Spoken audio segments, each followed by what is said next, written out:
Today I'm working on this 2012 Dodge Charger 3.6 engine, and it has a misfire. They already changed the ignition coils and the spark plugs. I can see the ignition coil looks new.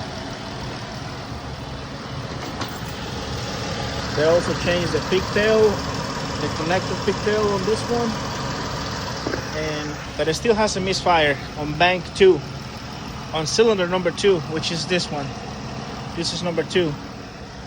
I'm going to find out why it's misfiring.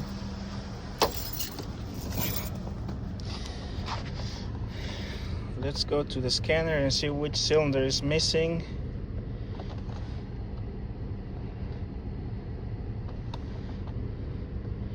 As you can see, cylinder 2 has some misfires. The count is going up.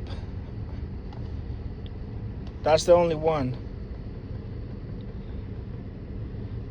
I can see number 4 has 2 misfires, but I think that's because number 2 is missing and it's affecting number 4.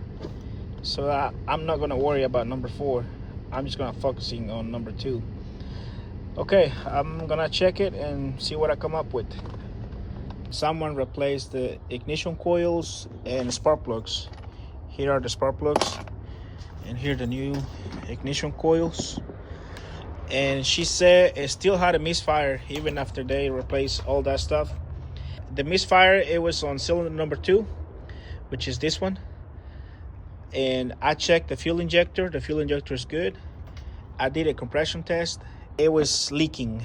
So I put a camera inside the cylinder to see what was the problem inside the engine.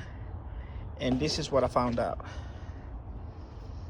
One of the valves, it's missing a piece right there. I don't know if you can see it right there. It's missing a piece, one of the intake valves, and that's cylinder number 2. So I'm gonna be removing the cylinder head and replacing the valves. Thank you for watching.